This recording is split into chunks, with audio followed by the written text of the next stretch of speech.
And I will not be bullied by a bunch of Twitter freaks with nothing better to do with their goddamn lives. How are trans persons being harmed by other people playing a video game that more than likely doesn't have transphobia in it at all? The epitome of we can always tell. But I am a woman. I am a cisgender woman. I was born female and continue to identify as such. If you want to make changes, go make actual changes instead of harassing streamers on the internet. And what are you gonna do? You're gonna check? You're gonna upskirt every person that you think might have a penis? Join the 41%! Let's go! So what are you identifying as today? I don't think that's any of your business. Okay, it's not. So you're in the ladies' room where I think I need to identify you. You do not need to identify me. Is that right? Wizard game!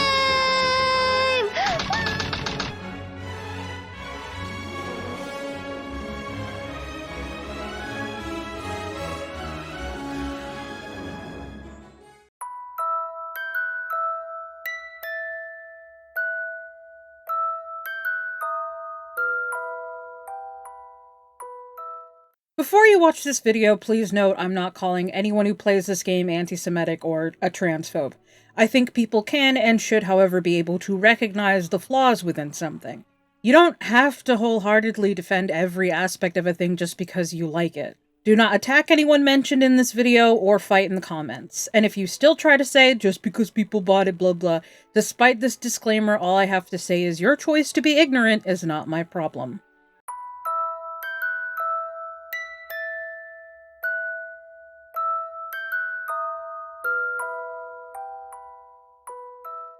Harry Potter, the AO3 Star Wars School AU fanfiction that took the world by storm to the point where it has its own whole section at Universal Studios. Yeah, if you didn't know, I'm a huge Harry Potter fan. Funnily enough, I used to hate it when I was a kid because the Chamber of Secrets scared the shit out of me, but now it's my favorite movie in the series, with I think The Prisoner of Azkaban being my favorite book. I know this topic has been talked about to death from all walks of life, but I thought... Motorcycle asshole. I know this topic has been talked about to death from all walks of life, but I thought fuck it, and decided to throw my own hat into the ring as a gender-fluid Harry Potter fan, because gender-fluid does fall under the trans umbrella. Also, I am beautifully on time, as you can very clearly see. I'm always with the trend. I'm just a trendy motherfucker. We're going to go over a variety of things because I did a bunch of research and I'm gonna info dump on you because I can. Unless you leave. Please don't leave.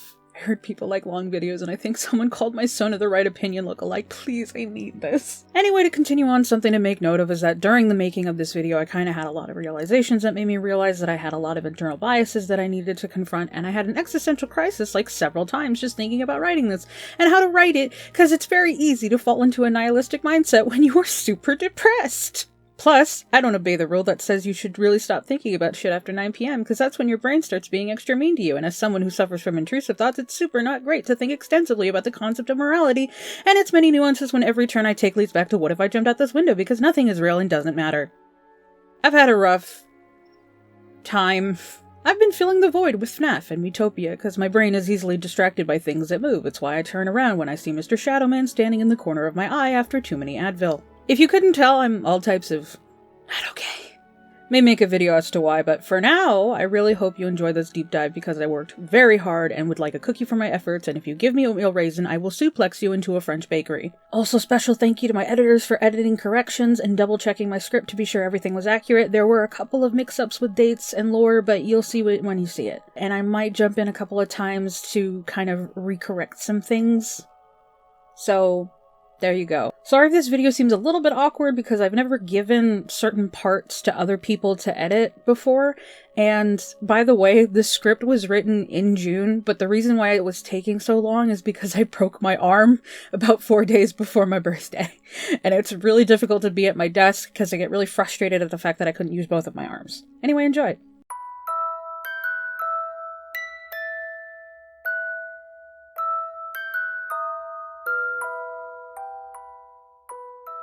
I think the best place to begin would be the problem with the books. Something I want to be clear on is that I don't think things, regardless of whether or not it was highly offensive, should be removed from the public within its entirety. I think people, especially since we have such a diverse array of people who compared to back then actually have a voice where they can speak and criticize these things freely without, being murdered, is really important. It also explains our history and how we can prevent these things from continuing and confronting how these things may inadvertently still be affecting how we think about others to this day. For example, there still isn't as much conversation about things like yellowface and depictions of Asians in media, how a lot of black communities are finally getting proper rep in media from animation to video games in comparison to this, and more conversation where Native American history is actually being taken into proper consideration when it comes to how they are presented in media. For example, the difference between a Wet'suge and a Wendigo. It may seem small to a lot of people, but I think it's important to get these types of things correct regardless, and allows for a lot more learning into the culture behind Native American folklore. It's no different from how tanuki and foxes are quite similar in Japanese lore, but people still are sure to make the distinction and pass it down because to many it can be very important.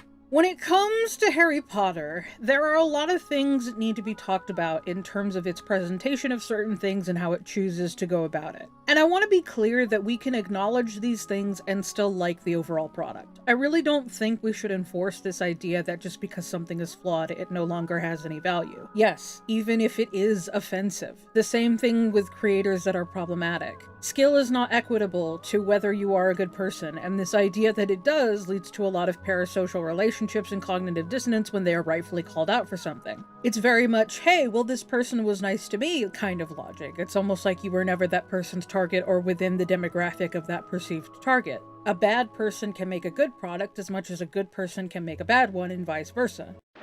Yeah, there was a thing where JK basically hinted that the Death Eaters now represent trans people, even though in the books they were very clearly supposed to be Nazis. Not to mention the Ku Klux Klan cosplay in the movies. It's not even the first time she's changed something for her own benefit. She changed the Pottermore Patronus test so she could get something else. It was supposed to be this! You shall not abandon this fur worm. I got bear dog. There was also the long essays about her views on gender, kinda respewing the whole biology argument, which we will actually get into and try to create this narrative that the gays and straights suffer because of the disruption of the idea of binary gender. I want to dispel something, by the way. You aren't a bad person for not being attracted to a person that is trans. In reality, it's nobody's business why you choose not to be with somebody. You can just say you aren't interested, and when someone asks why, just say because and walk away. To me, it's no different from saying I'm into men when a girl walks up to a gay guy. She also wrote a book, weirdly under a male alias, about a man who pretends to be a woman and goes into bathrooms to kill unsuspecting women, so there's also that. Which, by the way, as a side thing, I don't understand the bathroom predatory argument. Like, this implies that murderers and rapists give a shit about bathroom signs to begin with. Do you honestly think that a sign is going to help you more than an actual law in terms of these people? They will go in regardless. It's no different than the what was she wearing argument. Plus, I've been in a men's bathroom before. I went in not realizing it because it was a beach bathroom with codes for some reason. The girls' one sounded full and I got super anxious, so I just went into the boys' one. I didn't realize anything until I saw the urinals and I just didn't care, nor did anyone else. Not to mention, like, no, you can't always tell, and you need to get your story straight. Are trans people lying, or can you always tell? Because if you can always tell, why do they have to tell you? Why do you get mad when they don't tell you if you can always tell? It's because you really can't. Here's someone saying how they knew this person was a man on a fucking photo of Sigourney Weaver. And also, J.K. Rowling. Is this embroidery a confession, Joanne? I think this user is trying to tell us something about Joanne. Plus, confronting someone going to the bathroom where their genitals are is fucking weird. Admitting you would claim a different gender to assault people is fucking weird. Basically, admitting that you think men are the only ones capable of assaulting people is fucking weird. Y'all are fucking weird. You know I had to talk about this one, oh my god. I got reminded of this because of a TikTok making fun of Voldemort's name. For those of you that are unaware or need a reminder, Voldemort's actual name is Tom Morvolo Riddle, and the letters are supposed to rearrange to make the words, I am Lord Voldemort. I get it, it's silly, it's a kid's book, yada yada, but come on. The implication is hilarious. This dude came up with his villain name when he was like 15. That's like keeping your edgy email past your teens. Plus, I love the idea that he wrote out Lord Voldemort. He had some extra letters, and so he went fuck it and added I am just cause it worked. And I get it, tee-hee silly, but can we please stop defending the naming choice for Cho Chang? Come on. It's bordering Ching Chong. In the comments of one of the vids, someone legit said something along the lines of, wait till you hear about SpongeBob SquarePants. Like, are you fucking serious? You're comparing the naming choices of a cartoon sponge man and an Asian girl? I wonder why they chose that one. Maybe they have something in common, but they don't want to say it out loud. Gee, I wonder. Someone else also said, how else is a kid supposed to imagine a Chinese girl? Like, thank you for admitting you can only view other ethnicities via stereotypes, and you want to teach that to your children? Thanks. By the way, they never say what her ethnicity is in the books. Everyone assumes she's Chinese because of the movies where she is played by a Chinese-Scottish actress, even though her name is a combination of Chinese and Korean. And some people apparently thought she was Japanese. I remember this series is so infamous for its naming via stereotypes that there was a challenge on Twitter to make your Harry Potter name via your ethnicity.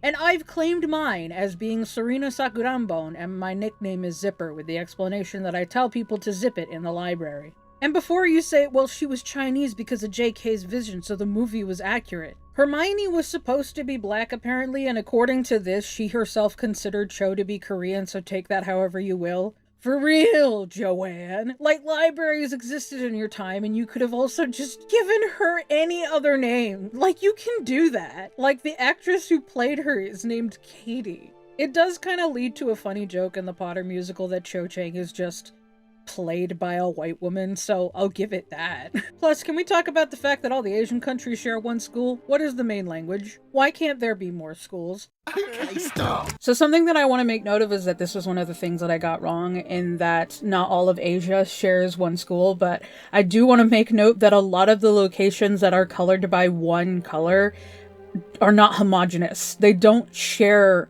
one language in a lot of these different locations. So what is the primary language? Why does Japan have its own school? And why does Australia share a school with the Philippines? What's the primary language? Also, how are the rest of the kids supposed to get to some of these locations? I don't think... I don't think every place has like an old-timey train with which to go about their business. I don't know. Do some of these kids go by plane? Is there like a special area in the airport that you slide on through? The deeper you actually dive into the Harry Potter world and really think about the implications, the more you learn the world building is kind of trash.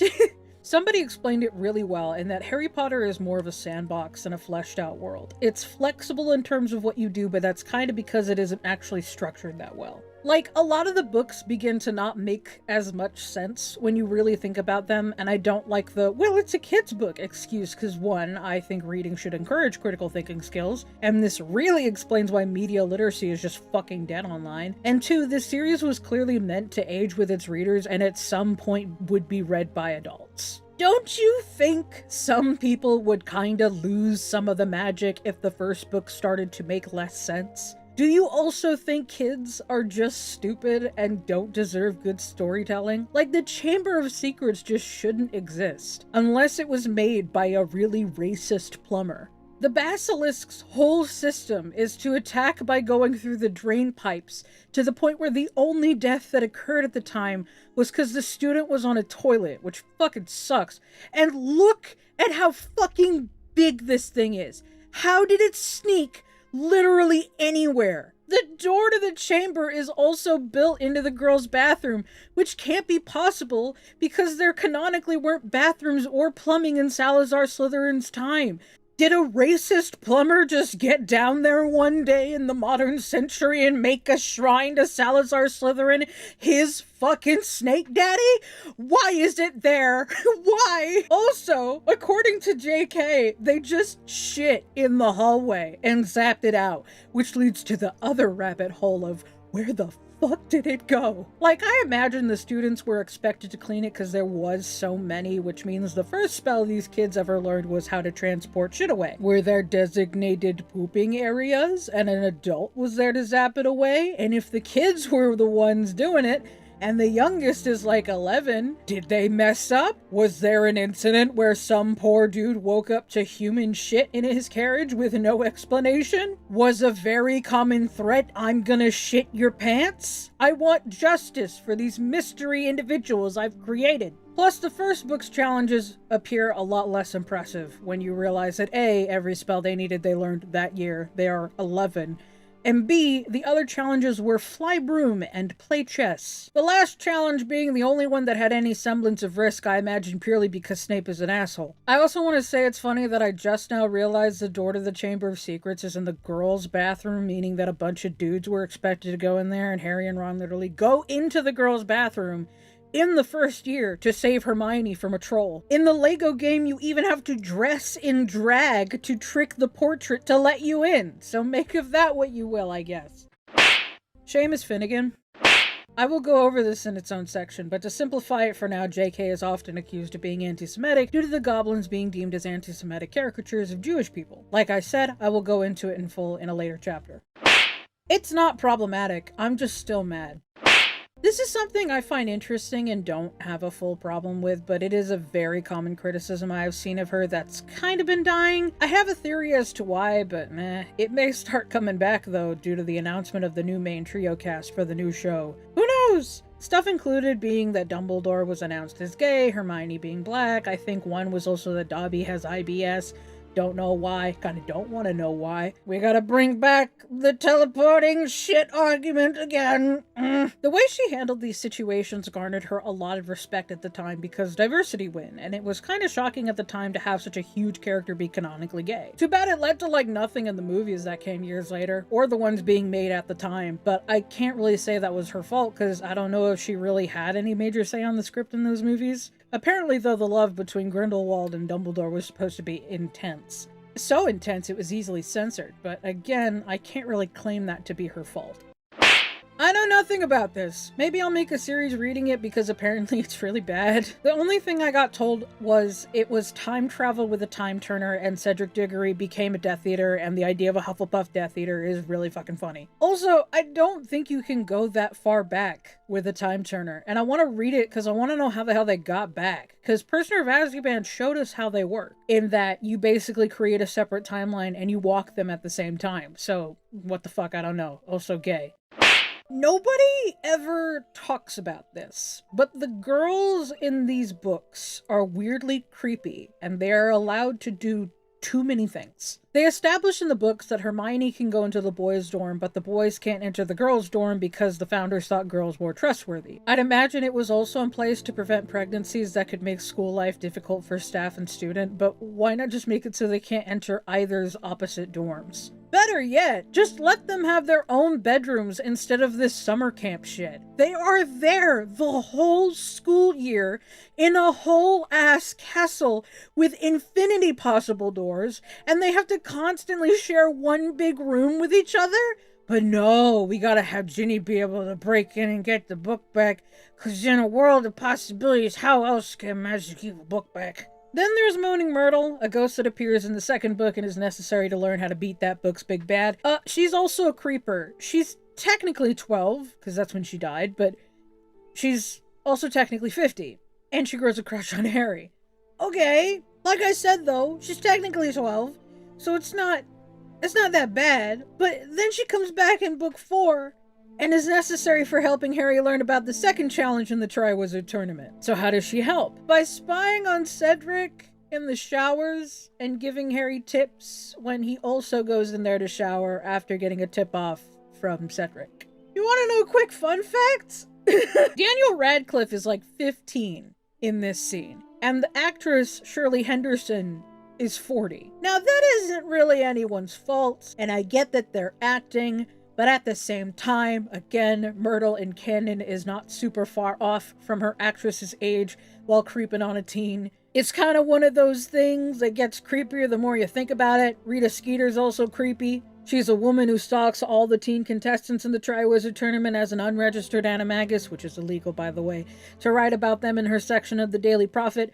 Who knows how far she followed them? And finally, the love potions. Whoo boy! The love potion. While banned from Hogwarts, it is noted in the wiki that they still get snuck in, and the Weasley twins just fucking sell them in their prank shops. Romilda Vane actually does manage to drug Ron after he eats the chocolate that was supposed to be for Harry. And considering that they can go into the boys' dorms and they can drug people, you fill out the rest. Wait a minute! I completely forgot about this. I completely forgot about this until very recently. That when it comes to the girls being fucking creepy in Harry Potter, the whole backstory of Lord Voldyfuck is that his mom, who was a witch, fell in love with a Muggle man by the name of Tom Riddle, the one that he was named after. I don't remember what the fuck her name is right now, but she fell in love with him, and she gave him a love potion for numerous years until she was pregnant, which, figure it out for yourselves, I suppose. And that's when he, like, snapped out of it and left her with the baby. So, just bear that in mind, that this is the reason why Lord Voldyfuckface exists in the first place. JK seems to have had a lot of issues with gender long before this other stuff.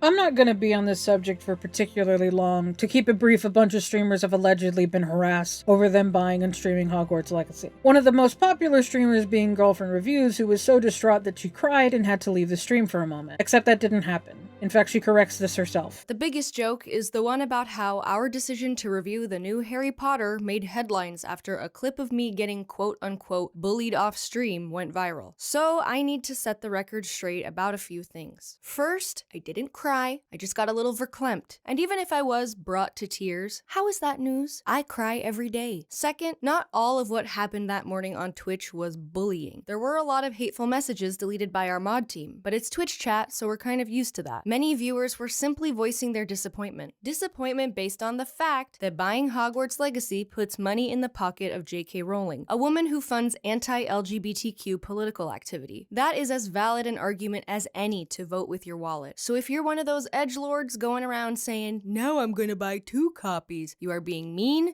and weird. Now, has there been harassment towards streamers for playing the game? Yes, although I do think a lot of it is being over-exaggerated. Apparently expressing disappointment, spoiling the game, which I don't know how that's even possible when the game just came out, but okay, and saying someone is a transphobe is just as bad as calling trans people slurs and saying they should kill themselves. Now, I do want to say that there has been more things, but for that I suggest you go to Susie's channel as she takes a deeper dive into it, and I would basically be repeating a lot of what she says. I also suggest keeping a lookout for Heaton's future video, as she also wants to cover the situation in full. The most I will bring to the conversation is back this tweet and explain that Silverveil may have been lying about the automod holding the word trans for review, because I tested it on one of my streams. So did Susie. Here are the settings, here's what got held back, and here's what happens when a message is approved and when a message isn't. Now, either Silverveil is being dishonest or one of her mods is being dishonest to her, and we'll leave it at that. What I find interesting, is that there has been little to no talk from what I've seen about how trans streamers have been getting harassed through hate raids,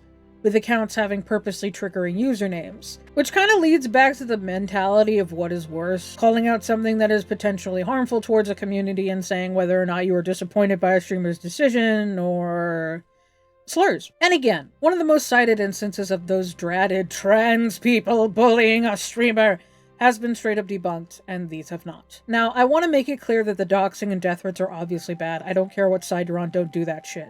But expressing disappointment is not bullying. So many of these people tout themselves as these big defenders against bullies and yet say nothing when transphobia is actually happening. In fact, I think people even say, but they deserve it. For what? Other people wanting to be a hero or the bad actors who are potentially making it 5 times worse on purpose? We are apparently supposed to give you all the benefit of the doubt and see the best, but when it's the other way around, oh no, we're all bad people. I've talked about the game in Harry Potter a couple of times on my Twitter, and if there's one thing I stand by, it's that people seem to care far more for entertainment than they do real people. A million trans people can say, hey, we've been getting harassed, doxxed, death threats for being trans way before this game was made, and it increased during the release of this game due to a very transphobic creator. But someone's anime waifu gets told, hey, it's not cool that you did that, and suddenly all the trans people and supporters are nasty bullies, and we all must be taught a lesson. Make it make sense. Are you against bullying, or are you against your preferred media being questioned? Because here's the thing, you will always have some form of entertainment, but we will not always have rights, especially with how things are going nowadays. You are dealing with a group of people who are fucking terrified for their lives right now, and a little bit of empathy instead of trying to shield your uwu innocent streamer waifu would be kind of appreciated. And to the people that are attacking streamers right now, donating to some goddamn charities and getting your ass to a voting booth or voting online would be a much better means of your goddamn time. If you can't do that, either because you're not in the country so you can't vote, or you don't have the means to actually donate, that's fine. Just make people aware of what they're buying. Everyone in this situation has my sympathy, but that doesn't mean you also don't annoy me. Being online is what I imagine having siblings is like at this point. I'm gonna dropkick everyone who's not a streamer or trans into the sun because it really feels like all of us are watching all of you fight.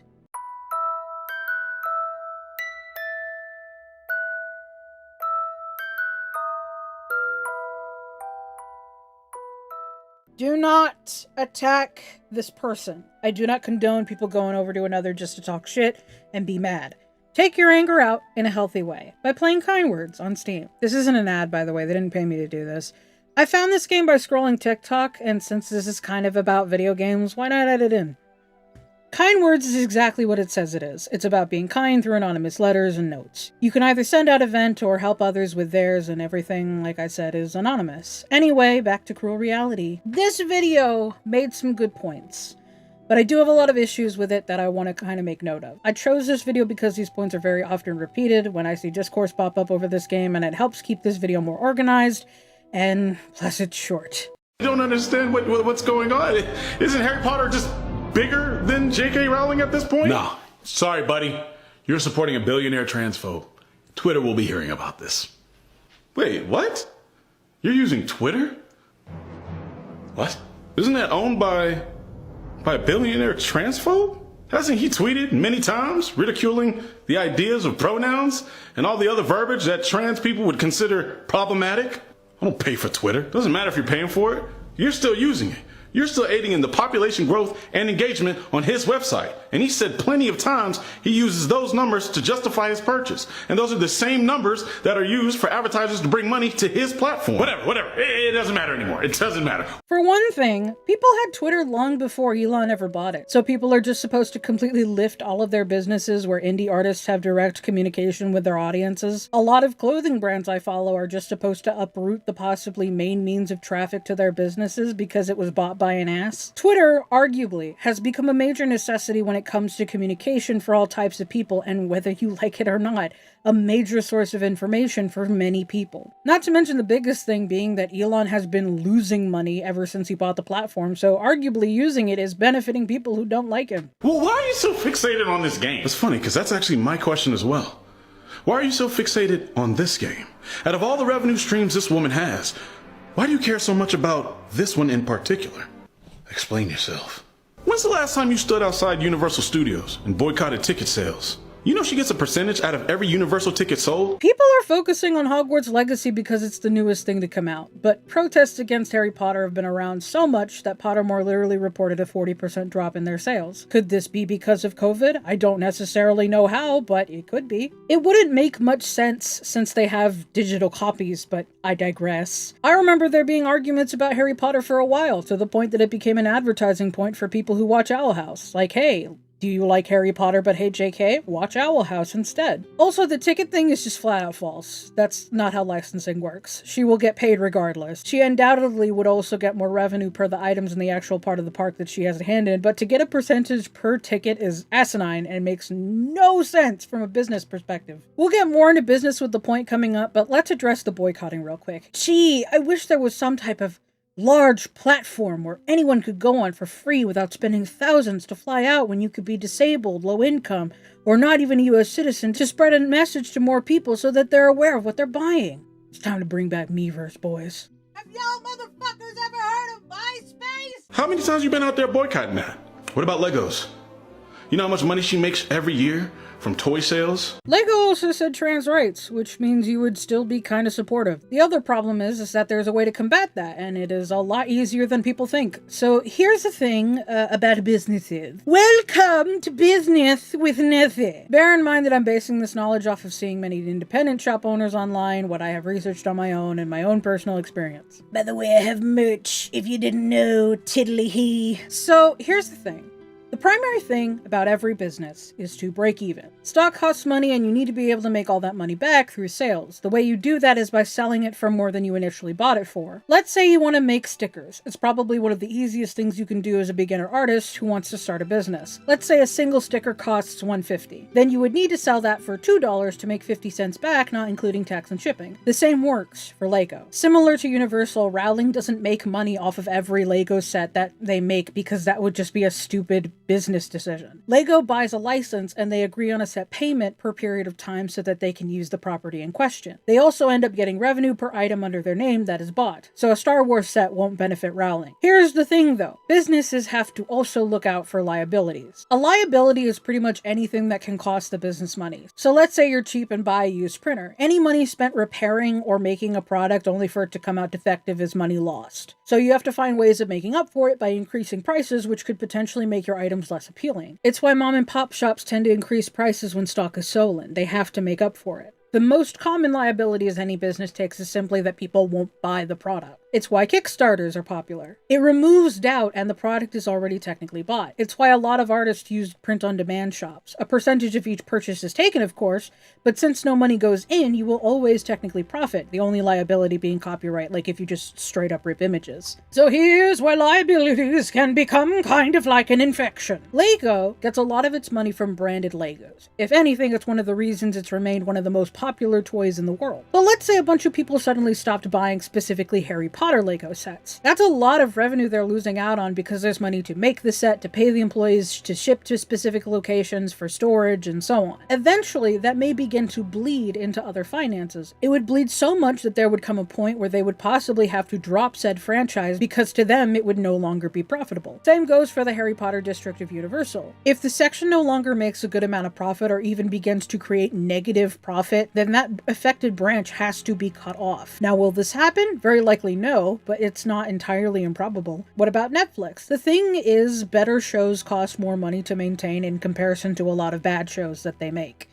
Haven't you noticed all the good shows that get taken off are usually animation, and even then the animation that does stay are massively hate-watched or already had fan bases before coming to Netflix, and also aren't Netflix exclusive? It costs less money to just gather people who may already be well-known and have audiences, rent some places, get shitty writers, and film. It's why there's so much Netflix exclusive garbage. Due to more streaming services being made, they don't have as many of the films that they used to, so to fill the void, they create intrigue with things that are Netflix exclusive. You're a bad person, and Twitter told me that, so I'm going with it. It just seems so odd to me that out of every avenue she gets money from, you decide to go after this Warner Brothers video game that she's not even involved with. It's the newest, she still gets money, and she has supposedly been using this game as validation for her points, and the game has established lore that will be brought up later because it's really anti-Semitic. No shit! People are going to be talking about the newest thing with her name on it. This has been happening for a while and has been progressively getting louder with each new product. People weren't as hyped for Fantastic Beasts in comparison, considering it takes place before Harry Potter was born and stars a guy that you would only know if you had been in the franchise for a while because he very rarely gets name drop. Just because you choose now to listen doesn't mean they were never talking. But I think I know why.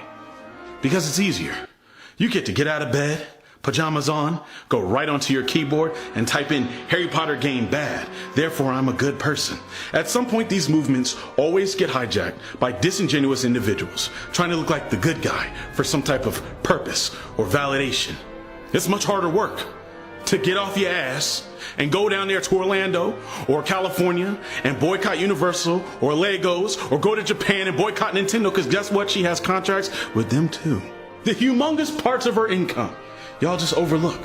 The ones that could potentially actually make real change, you just overlook.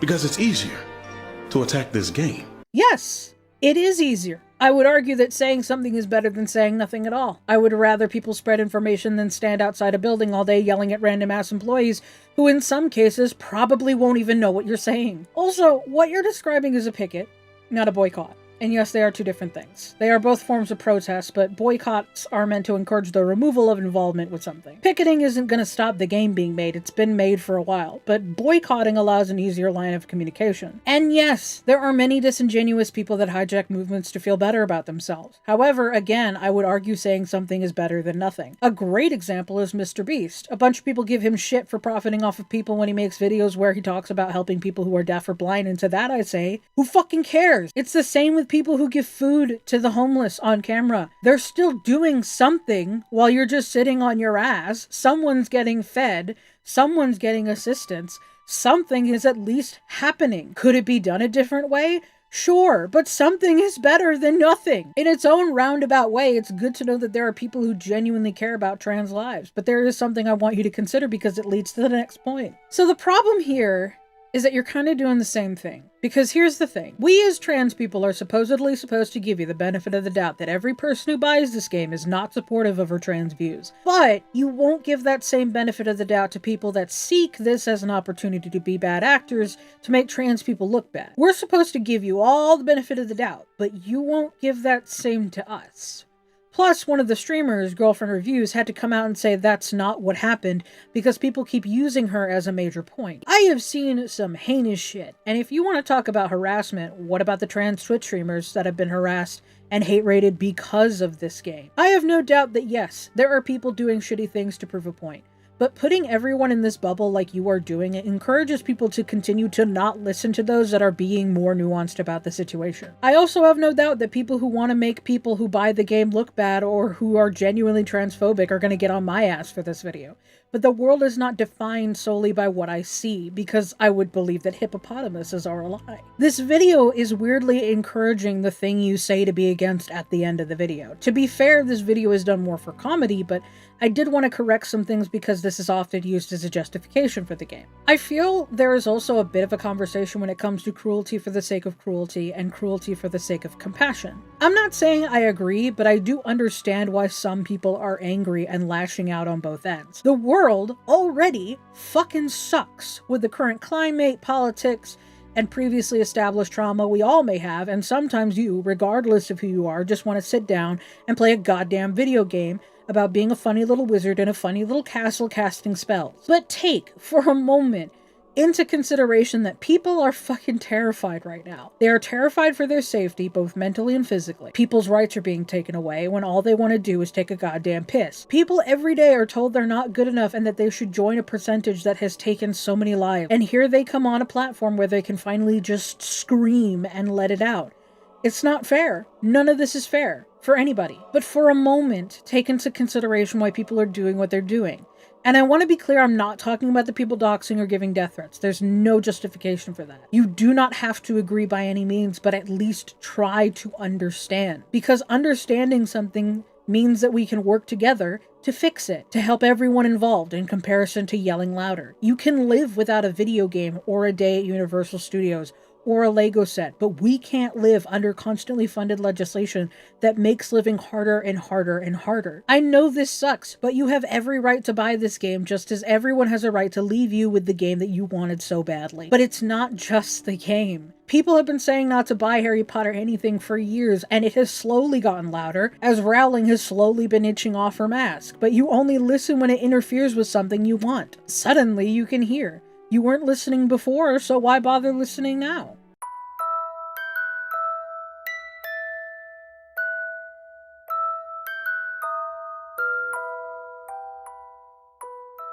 Since Joanne and a lot of her new buddies want to make a big deal about biology, how about we talk about some biology and even a bit of history? Even the one who started #IStandWithSilverveil appears to believe these arguments, so if you truly support us, you'll sit down and actually listen to one of us for once. This is one of the major reasons why I wanted to make this video, as I thought it would be an interesting learning opportunity for some people when it comes to trans people and our history. So let's begin. I'm gonna punch you with knowledge. Hey, what the hell are you doing? Larry! Larry, you can't just... Oh, Larry!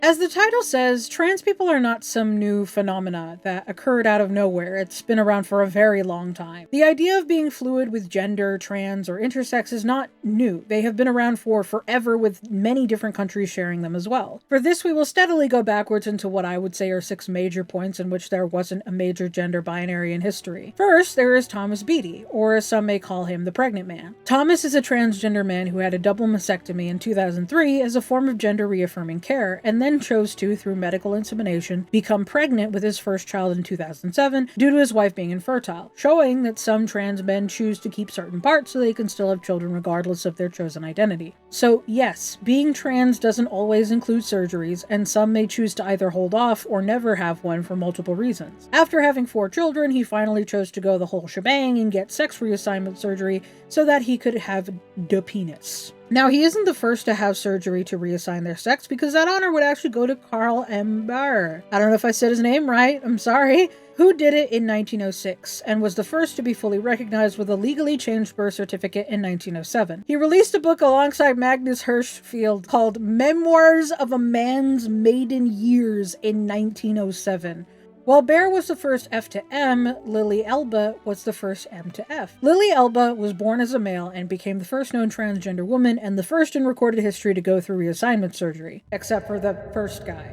I don't know. The sources were weird. The year was 1930. Unfortunately, after many attempts, she died due to complications, likely partially due to the technology and anatomical knowledge of the time. She found out when her wife, Gerda Gottlieb, asked her to put on some women's clothes so that she could model for her. Funnily enough, Gerda herself illustrated lesbian erotica, so win-win. After her death, her book, Man to Woman, was released in 1931 under her friend's pseudonym Niels Hoyer. Going further back, we have Japan's third gender that disappeared alongside many LGBT+ themed ideologies, I personally feel due to white colonialism. They were called wakashu. In the Edo period, there were rules that told which gender what to wear. Wakashu were allowed in the in-between, however they were also assigned male at birth. Although there were prostitutes who would attempt the wakashu look. While through Genpuku, a wakashu could graduate to being considered a man, some chose to stay as they were. A lot were even bisexual and were known to seek relationships with both men and women. Even further, with more names that I don't know how to say, I'm so sorry, we have the pharaoh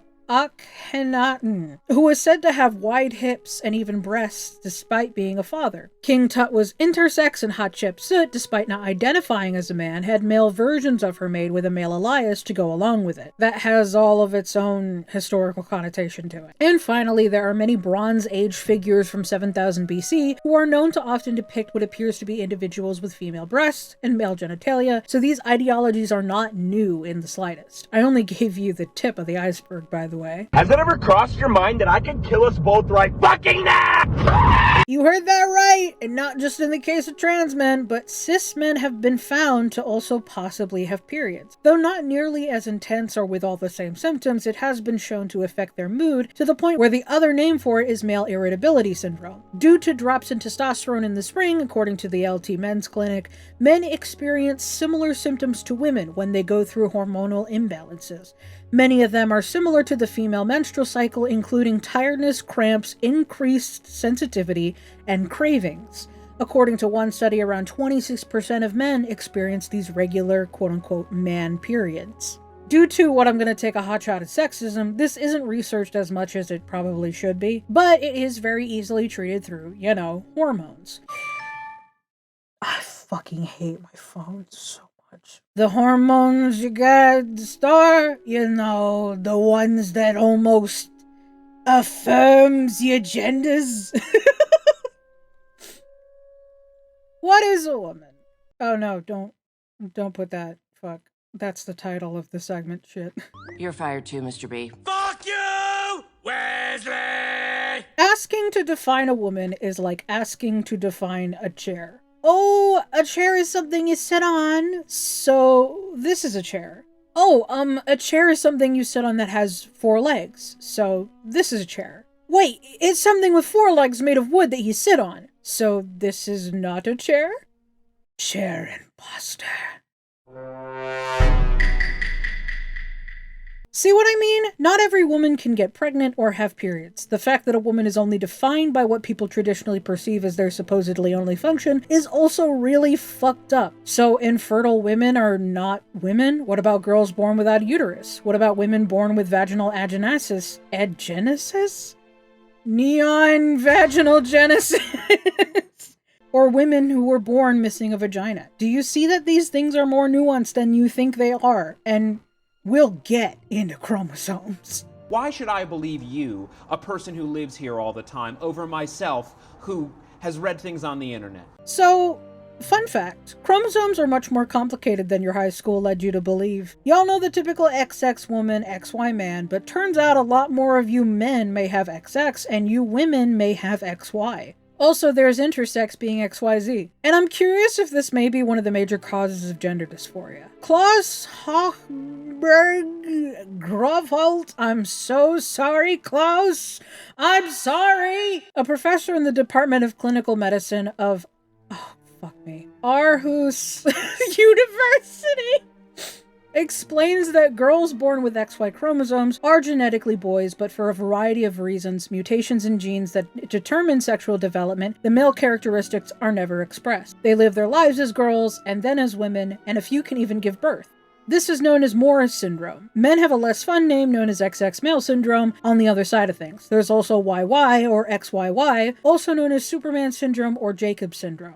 All are often diagnosed around the time an individual reaches puberty, and almost all result in infertility. Even the concept of intersex is more complicated. Like, did you know having PCOS, polycystic ovary syndrome, technically falls under the intersex umbrella due to the massive increase in testosterone? According to Eshe Kiyama-Zidi, founder of UK Mutual Aid, PCOS is only one of many conditions that could fall under the intersex umbrella, and care for people with PCOS would be considerably better if it wasn't for the forced gendering and resistance to providing actual support for people with PCOS, even if it challenges society's ideas of gender. And if you want to say this is unnatural, this is occurring in nature, so technically no, it is natural. If you want to bring God into it, I thought he made no mistakes and made people in his image, so it is a lot more complicated than people think it is, and it's important to acknowledge it and do more research on it, because all of this is very common and could very well include you. Yeah, you watching this.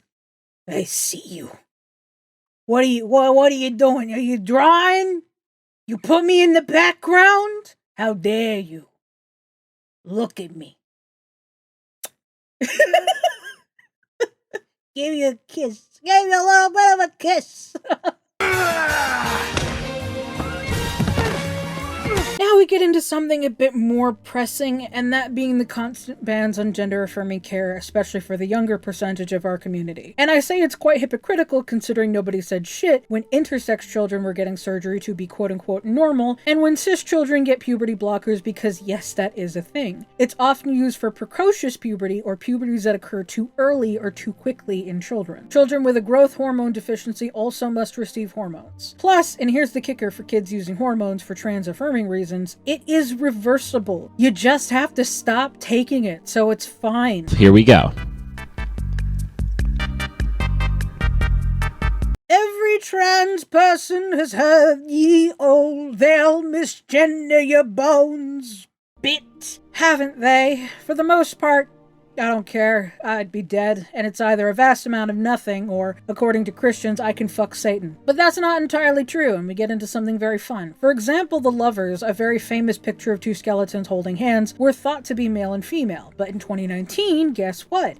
They were both men, and thus the argument for gay people suddenly appearing also slowly began to die. A Viking skeleton from Burka was noted to be male, but then was identified as female. One skeleton was even found to be XXY and noted to be male, but buried with jewelry, which was supposedly more common for women. Our perception of gender and gender-critical ideals have skewed with the visions of our past. Gender-critical people are weirdly so backwards with what makes someone the gender that they are. They unknowingly promote sexist ideals like men being stronger than women all the time, and women having hair in certain places, or the woman making babies.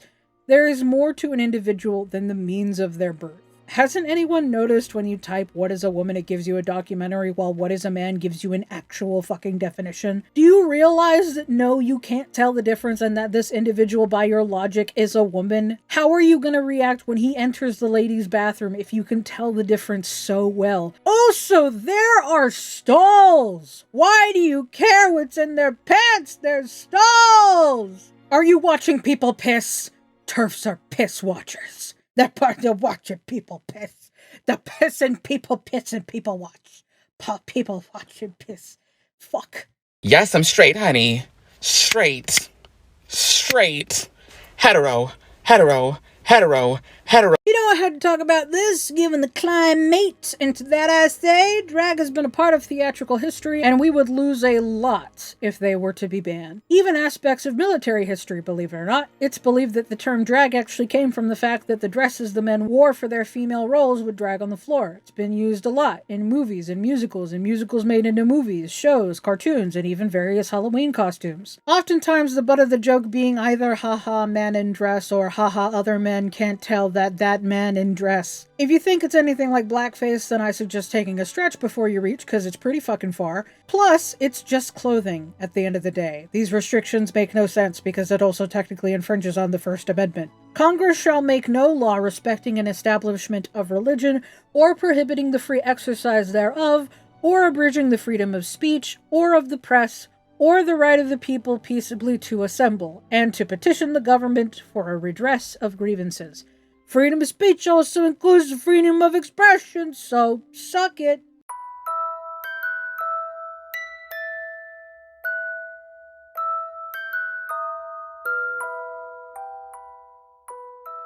You've heard it. I've heard it. We've all heard it. The goblins from Harry Potter are anti-Semitic, and there has been much debate on it for years due to the history behind goblins. The fact that Joanne's goblins run the bank, there's a freaking Star of David on the floor of the bank, and so on and so on. Personally,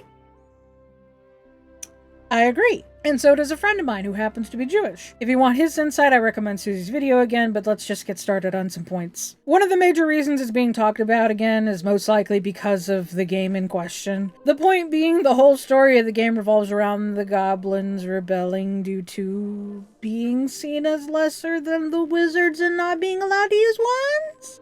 But Nezzy, I hear you say, JK didn't have any input on the game, and you would be correct, my little monster, but then we get to the goblin horn. Horns like this were used by goblins during the 1612 Goblin Rebellion to rally troops and generally annoy witches and wizards. The horn was discovered in the aftermath of a rebellion behind the Hogshead Inn, with a wedge of gorgonzola stuffed inside, presumably to mute it. And you are stealing artifacts, and it does look like a shofar, which is a horn used for religious purposes. Now why am I bringing this up? Because the 1612 Goblin Rebellion wasn't made for the game, it was in the book. Chapter 5 has a segment that goes like this. But Hogsmeade's a very interesting place, isn't it? Hermione pressed on eagerly. In Sites of Historical Sorcery, it says the inn was the headquarters for the 1612 Goblin Rebellion, and the Shrieking Shack's supposed to be the most severely haunted building in Britain. 1612! And guess what? In real life, there was a rebellion that pushed thousands of Jewish people out of house and home. It was called the Fet Milch Uprising. Guess when that was? 1612. Look, another one happened in 1752. Oh no. Now, maybe these are just coincidental. There is a very small part of me that prays that it is. However, a bigger part of me would slowly begin to believe it more, if not for the Nazi controversy happening close after. Yep, here's an article detailing the whole history of it. Here's people Nazi saluting, protecting the gender-critical people. Now, I want to be clear that I don't think Keen is a Nazi. But you have to acknowledge at some point that when the Nazis The Nazis agree with you that something is wrong, especially when this was your PFP and you are calling for genocide. This is who you want to support, Joanne? Shantae, go the fuck away.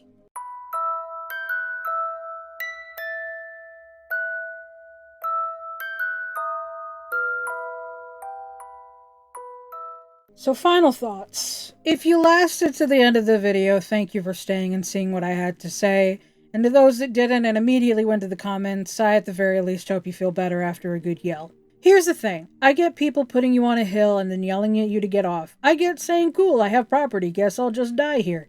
I get being stubborn. I've had to make an apology before, I've fucked up before, and it's hard. Nobody likes feeling vulnerable, especially to strangers, and oftentimes bowing your head and admitting you were shooting in the wrong goal can make you feel small. But sometimes it is necessary, and that same audience needs to acknowledge that people can and will change if given time and space. Because you do have people that refuse to change, because to them, what's the point? If this is how I'll always be seen, then why should I? And I don't have an answer for that.